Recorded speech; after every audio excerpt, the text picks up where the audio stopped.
Good afternoon, yeah, from a lovely, beautiful day here in Greyton, nestled in the Sonne Mountains. I've been asked to help draw up some submissions to make to the Department of Home Affairs. At the moment, there are 3 acts that deal with marriages, civil unions, namely the Marriage Act, then there's the Customary Union Act, and then the Civil Union Act. And the thinking of the department is to come up with a consolidated Marriage Act that covers all aspects of marriage and the various types of unions to accommodate our Bill of Rights. Now, this morning in my preparations, I came across some very revealing statistics. I logged on to the Department of Statistics, and they have gone as far as 2016. And in 2016, and there's no reason to think that there's been any meaningful change since then, there were some 144,000 marriages, civil unions, customary unions. Of that, some 99% involved a marriage between one man and one woman.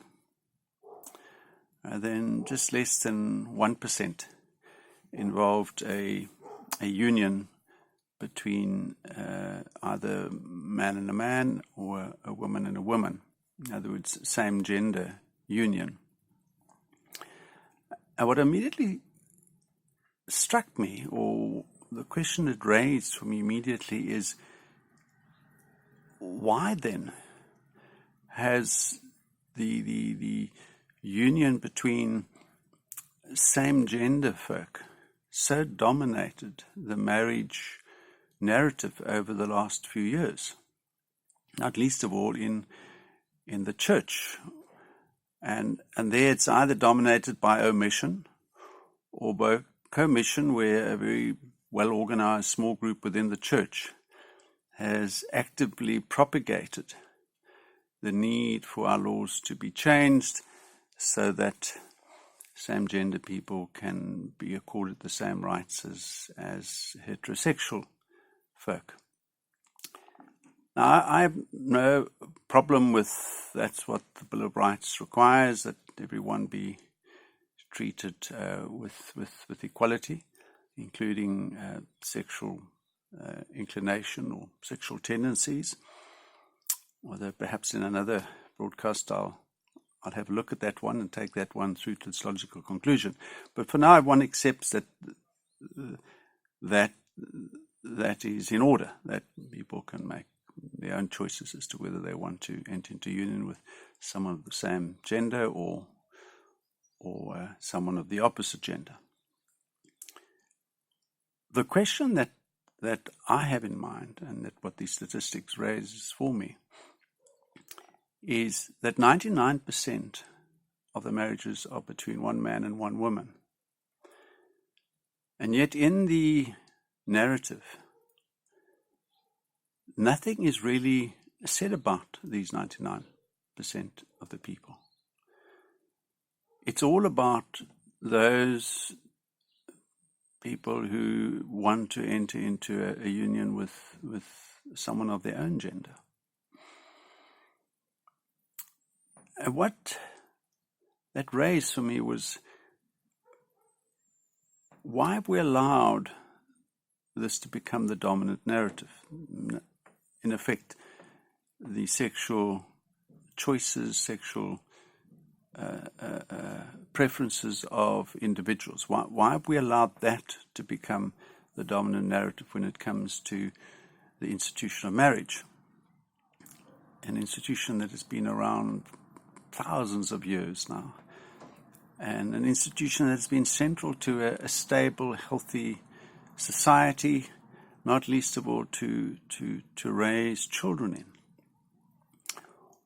Why has the narrative moved from the institution itself of marriage to that of sexual preferences. And perhaps more importantly for me is why have we within the church allowed this to happen? And two answers occur to me.